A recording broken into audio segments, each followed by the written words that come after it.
going on, guys? Aquan here, back with another video. Here today to give you all my reaction to a Jim Jones diss track against Pusha T.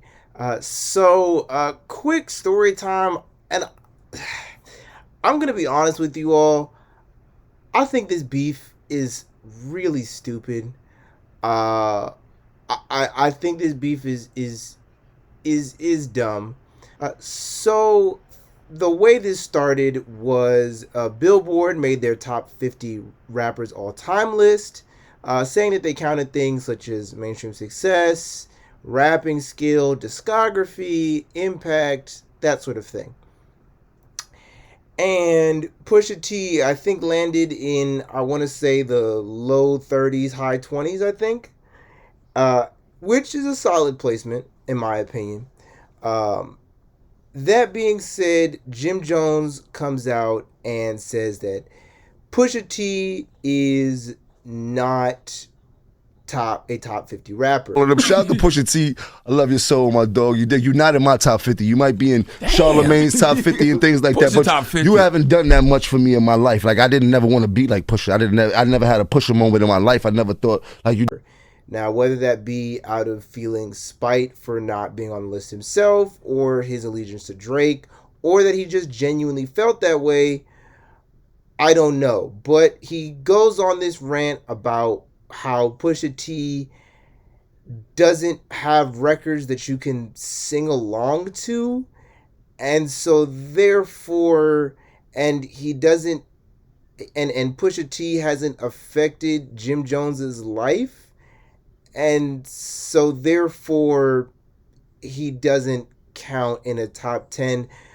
Also, when people brought up the fact that Pusha T is a technical rapper, he likened Pusha T to a battle rapper, making the argument that just because you're good at rapping doesn't mean you're a top rapper. And at, and this point makes a lot more sense when he later reveals that he's never actually listened to a Pusha T album. And this is where Jim Jones really lost me in the interview, because I'm somebody where I never feel comfortable speaking on somebody's placement in hip hop unless I've listened to a solid amount of their discography. And for Jim Jones to come on and basically just slander Brody for a cool 20 minutes straight off of not listening to an album really didn't make that much sense to me.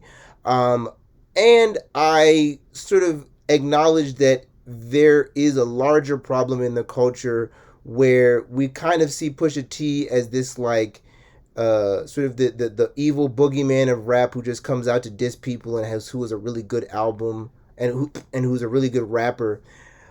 But then we forget the fact that this man has 3 classic albums and a very consistent run of solid projects, as well as impacting the underground to a really big extent. So yeah, anyway, that was where it all started. And then people kind of looked at Pusha. Is he gonna diss him? Is he gonna say something? Blah blah blah.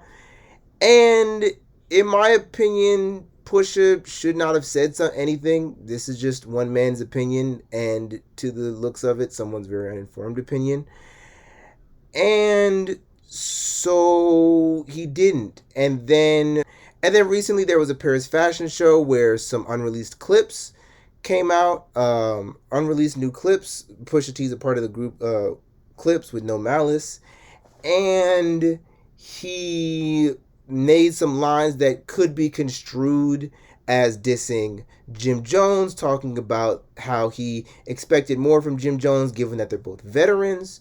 And if I'm going to be honest, this was not really direct shots. And really, not only were they not direct shots, I feel like they could have been shots at anybody. On top of that, the song wasn't even released. And so for Jim Jones, somebody who in the interview where he's talking about Push said, "Don't hit my line, I'm the smoke detector," this seems like a really weak sort of reach of a diss to respond to. So I will say, so my bad, there's a lot of preamble, but with all that being said, I'm curious what he has to say because Pusha T has been dissed by rappers who were really good and rappers in peak form. People coming at him for everything such as his credibility, such as his affiliation with Kanye, and more. And so I'm curious to see what Jim Jones pulls from. There's a lot of different angles that this could go. To be clear, obviously, I am a fan of Pusha T. I will do my best not to be biased in any sort of way and look at this objectively. And yeah, let's see what happens. Shit, I ain't gonna lie. I ain't gonna lie, I'm kind of disappointed, nigga. But listen. Is this the... Oh my God, this is the beat. Oh my goodness, you've got to be kidding me. Before you drop that, before you drop this shit, let me give you some inspiration, cause you lacking, That shit was trash, we gon' let them get a do-over. They got you gas, you must think that you the new Hova. You a 4.0, nigga, I jumped in a new Rover. Your brother still jumping in bed and you tell him move over. Ooh. So, I like that. I like those opening bars. Jim Jones, by the way, is a very good rapper. Very, very good lyricist. So, yeah, there is the lines about about Push thinking he's the new Hova. Pusha T came up around the same time as Hov, a little bit after, and very much embodied that coke aesthetic that Biggie and Hov embodied in the late 90s, early 2000s. And while Jay-Z would eventually go on to sort of turn into a business and hyper-capitalist type of rapper, Pusha T really stayed in that street aesthetic coke lane. And so a lot of people call him a sort of clone or a copycat of Hov for that reason. Yeah. Roach niggas don't know what to do on no rail. Your brother still jumping in bed and you tell him move over. I don't know what he means by that. Your brother still jump in the bed, you tell him move. Maybe, I don't know what that is. I'm not gonna speculate. Niggas don't know what to do on no raid. Kanye gave you whips, but that's what they do to the slaves. I'm trying to act bad, but we... Ooh, I like that flip. You told Ye to give him whips, but that's what they do to the slaves. Sort of insinuating, like, and Ye has a lot of power over Pusha T, so he's sort of insinuating that Ye is a master of Pusha T. That was one thing that it's interesting, because Pusha T in the Drake diss was like, you signed to one nigga that signed to three niggas, blah, blah, blah, blah. But in all fairness, Pusha T is one nigga signed to another nigga signed to three niggas. You know what I mean? Because good music, Rock Nation, you know what I'm saying? It. You could make that same argument about Push, and I see that he's going there. Doing charades, I really have bombs.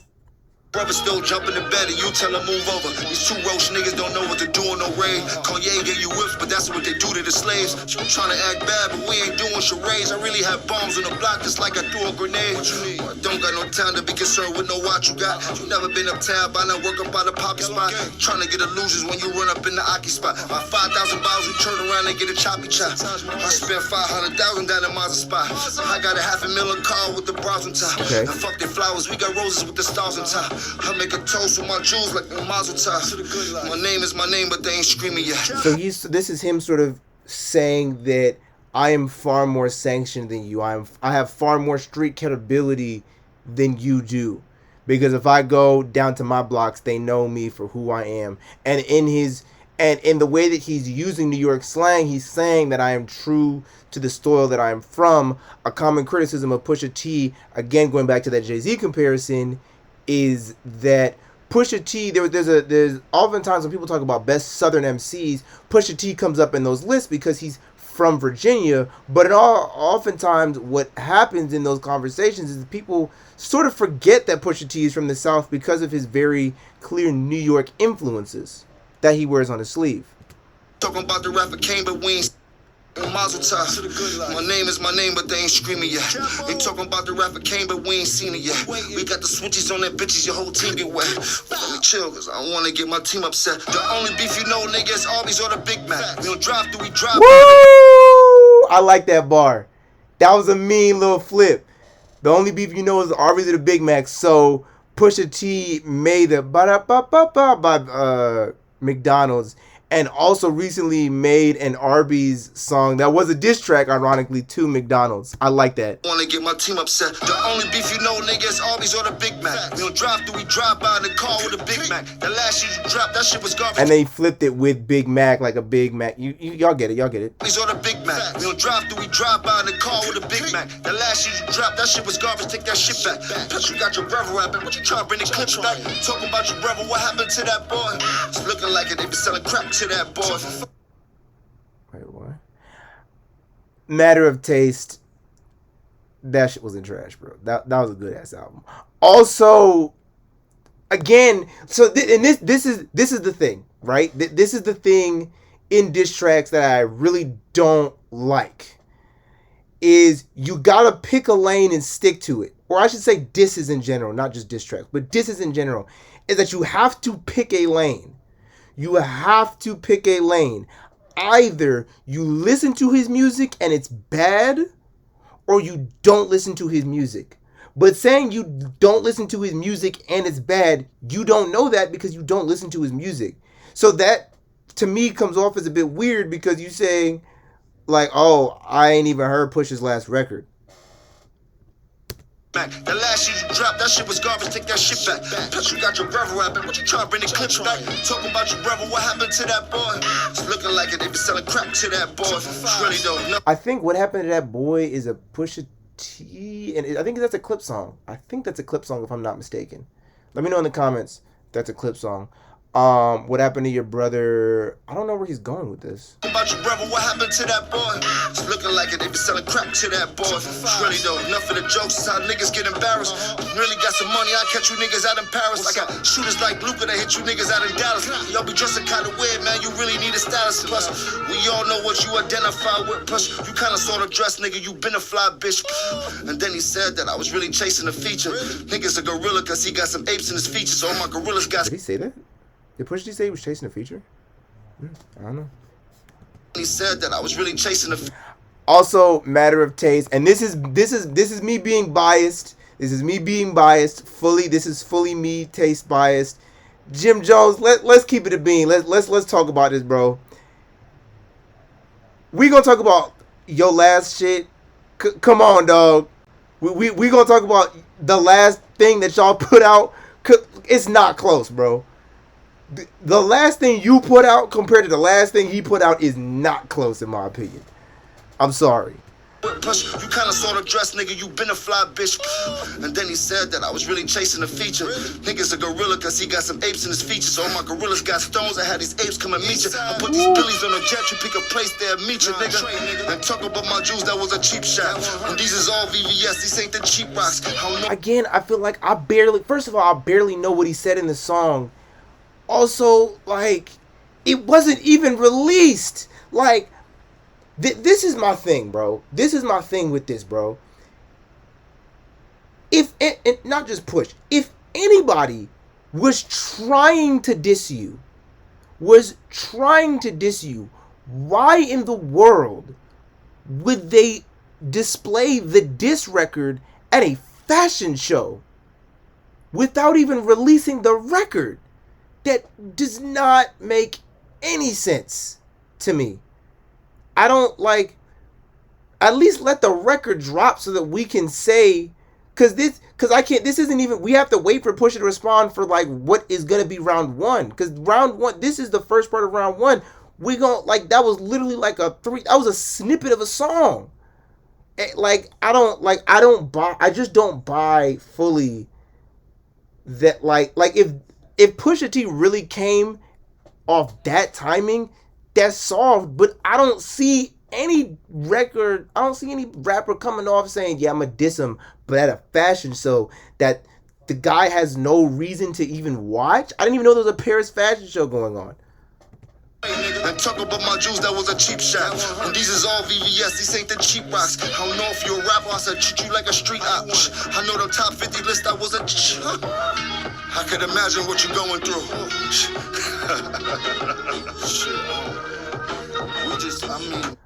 Overall, it was a solid diss. It was a solid diss record. I like the lines about talking. I like the way that he slipped Ye in. Ye is definitely gonna be. Ye has always kind of been the like angle that a lot of people have taken to diss Push. He had a couple of lines about Push's brother. I don't feel like they went anywhere. But that was there. And in the event that this was Push's way of trying to diss Jim Jones, I agree with Jim Jones. This is a pretty soft way to do it. And there was a couple of really cool bars in there that I really appreciated. So it was a solid record overall. Could have came harder, but honestly, like, it seems like Jim Jones is saving up for round 2. Does Pusha T need to respond to this? I don't know. On one hand, I feel like the record itself, the record is worthy of a response. The record is definitely worthy of a response. However, I don't think this situation is really worthy of a response, in my opinion. But we will see. Thank you all so much for watching. I know this probably was a bit of a long one. With that being said, peace. Oh, let me know what y'all thought of this diss track in the comment section below. With that being said, peace, y'all.